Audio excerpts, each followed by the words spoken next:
আল্লাহর জমিনে যত বড় বড় অপরাধ, যত মহাপাপ এবং কবিরা গুনাহ রয়েছে, এর মধ্যে গীবতের অপরাধটি অন্যতম একটি বড় কবিরা গুনাহ এবং মহাপাপ। এই অপরাধটি এত জঘন্য যে আল্লাহ রাব্বুল আলামিন সূরা হুজুরাতের 12 নম্বর আয়াতের ভয়াবহতা বোঝাতে গিয়ে আমাদেরকে বলেছেন যে কোনো ব্যক্তি তার মৃত ভাইয়ের গোশত খাবলে যদি খায়, সেটা যেরকম নোংরামো, সেটা যেরকম অসভ্যতা এবং বড় ধরনের জঘন্য অপরাধ, তেমনিভাবে কারোর পেছনে যদি কোনো সমালোচনা করা হয়, তার দোষের চর্চা করা হয়, সে দোষটি যদি তার মধ্যে থাকেও সেটা যদি তার পেছনে অন্যদের কাছে বলাবলি করা হয়, তাহলে সেই গীবতের অপরাধটি কিন্তু সেরকম বড় অপরাধ। নবী করিম সাল্লাল্লাহু আলাইহি ওয়াসাল্লাম গীবতের ভয়াবহতা সম্পর্কে বিভিন্ন হাদিসে আমাদেরকে সতর্ক করেছেন, সাবধান করেছেন, সচেতন করেছেন। এরপরও গীবতের অপরাধ থেকে আমরা বেরিয়ে আসতে পারি না।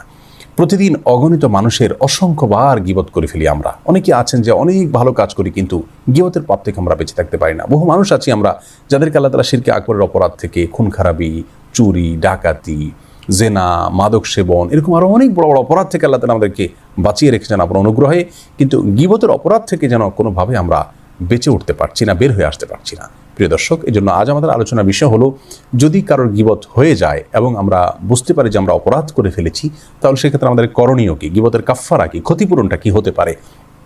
এর জন্য কয়েকটি পরামর্শ রয়েছে, ওলামা ইকরাম বিভিন্ন পরামর্শ দিয়েছেন। তার ভিতরে প্রথম পরামর্শ হলো, গীবতের ক্ষতিপূরণ হিসাবে সর্বপ্রথম কাজ হলো ইস্তেগফার করতে হবে, আল্লাহ তাআলার কাছে ক্ষমা প্রার্থনা করতে হবে, কায় মনোবাক্যে নিজের কৃতকর্মের কারণে চরমভাবে লজ্জিত হতে হবে, অনুতপ্ত হতে হবে, নিজেকে ভৎসনা করতে হবে এবং সে পাপ থেকে সরে আসতে হবে।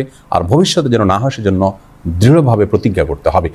একদিন যে পরিমাণ গীবত হয়ে থাকে, পরের দিন তার চাইতে যেন কম হয় সে চেষ্টা চালাতে হবে এবং প্রতিদিন একটু একটু করে নিজেকে ভালোর দিকে নিয়ে যাওয়ার চেষ্টা করতে হবে। এটি হলো গীবতের কাফফারা বা গীবতের ক্ষতিপূরণ হিসাবে প্রথম পদক্ষেপ, তওবা এবং ইস্তেগফার করা আল্লাহর কাছে। দ্বিতীয় পদক্ষেপ হলো, যদি সম্ভব হয়, সুযোগ থাকে, যে ব্যক্তির গীবত করে ফেলেছি আমি, সেই ব্যক্তির কাছে গিয়ে যদি মাপ চাওয়া যায় যে ভাই, আপনার অধিকার নষ্ট করেছি, আপনার ইজ্জত হরণ করেছি বা আপনার পেছনে আপনার সমালোচনা করেছি আমি, আমাকে মাফ করে দিবেন। যদি এটা করার কোনো স্কোপ থাকে তাহলে সেটি করা উত্তম। ইমাম নবী রাহিমাহুল্লাহ এটি পরামর্শ দিয়েছেন এবং আর অনেক ইমামগণ এই পরামর্শ দিয়েছেন। যদিও অনেক ইমামগণ, যেমন ইমাম ইবনে তাইমিয়া, ইমাম ইবনুল কাইয়িম রাহিমাহুল্লাহ, অনেক ইমামগণ বলেছেন এটির জরুরি নয়, কিন্তু যদি সুযোগ থাকে তাহলে অন্য ওলামাদের পরামর্শ অনুযায়ী আমরা আমল করতে পারি। আর যদি এটি বলতে গেলে, যার গীবত করেছেন তার কাছে বলতে গেলে বরং তিনি ভুল বুঝবেন, তার সাথে আপনার সম্পর্ক নষ্ট হওয়ার সম্ভাবনা রয়েছে এবং এর কারণে তিনি আরও বেশি ক্ষিপ্ত হয়ে যেতে পারেন, তাহলে সেক্ষেত্রে তাকে বলার দরকার নেই। আর যদি এরকম আশঙ্কা না থাকে তাহলে শুধুমাত্র তার কাছে বলে যদি আপনি মাপ চেয়ে নিতে পারেন, সেটা আপনার জন্য ভালো, যেহেতু এটি বান্দার হক এবং বান্দার হক নষ্ট করার কারণে কিন্তু কিয়ামতের ময়দানে আমাদেরকে আটকা পড়তে হবে। দুনিয়াতে আমরা নিষ্কৃতি পাওয়ার চেষ্টা করলাম। তৃতীয় যে করণীয়, সেটি হলো, যে ব্যক্তির গীবত করে ফেলেছি তার জন্য আল্লাহর কাছে ক্ষমা প্রার্থনা করা। হাদিসে এসেছে, নবী সাল্লাল্লাহু আলাইহি ওয়াসাল্লাম বলেছেন, কোনো ব্যক্তি যদি তার কোনো মুসলিম ভাইয়ের অগোচরে